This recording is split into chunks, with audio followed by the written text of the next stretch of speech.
Nanguna si Pangulong Ferdinand R. Marcos Jr. sa pagbubukas ng mas malawak at makabagong paliparan sa lalawigan ng Antique.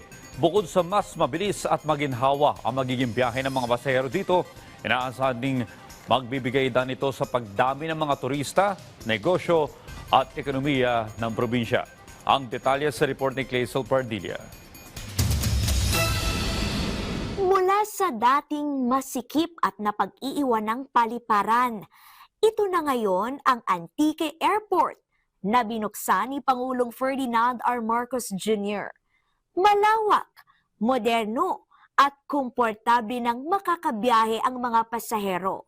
Mula kasi sa 181 square meters lamang na passenger terminal building, pinalaki ito ng Department of Transportation at Civil Aviation Authority of the Philippines sa 2,224 square meters. Kaya ang 64 lamang na maaring bumiyahe noon, darami na sa halos 400 pasahero ngayon. Mas mabilis na rin ang travel experience. Triniple kasi ang check-in counter. Ginawang high-tech ang pagbibigay ng flight information. At dinoble ang aircraft ramp capacity. Inayos din ang air traffic control at naglagay ng fire station at powerhouse para sa mas ligtas at maayos na paglipad ng mga eroplano. Batid natin ang pagod, hirap, at abalang nararanasan araw-araw ng bawat biyahero.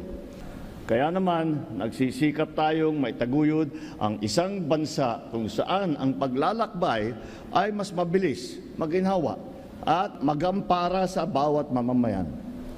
Upang maisulong ang pangarap na ito, isinagawa natin ang Antique Airport Development Project na magpapabilis sa pagtungo sa Antique at sa iba pang mga lugar sa Western Visayas. Malaking ginhawa ang mga ito para sa ating mga biyahero, turista, manggagawa, negosyante o pamilya.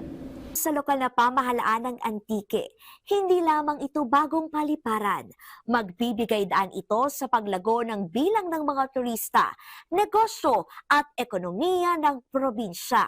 Investors now see Antique as accessible and ready for sustained growth. Tiniyak naman ng CAAP ang tamang pangangasiwa sa Antique Airport. Sa amin po, sa Civil Aviation Authority of the Philippines, pangangalagaan at gagamitin natin ang bagong pasilidad na ito para sa safety, sa kaligtasan at komportableng biyahe ng ating mga mananakay. Sa kabuuan, binuhusan ng 1.5 billion pesos ang buong proyekto. Inabot naman ng 120 million pesos ang konstruksyon ng passenger terminal building na ayon kay Senator Loren Legarda, modelo sa mga gagawing regional at national development.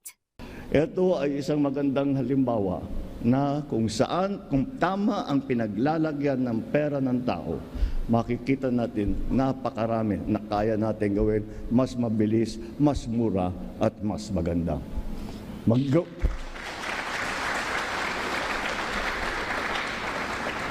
Gawin ninyo itong pamantayan para sa ating serbisyo sa mga residente at sa ating mga turista.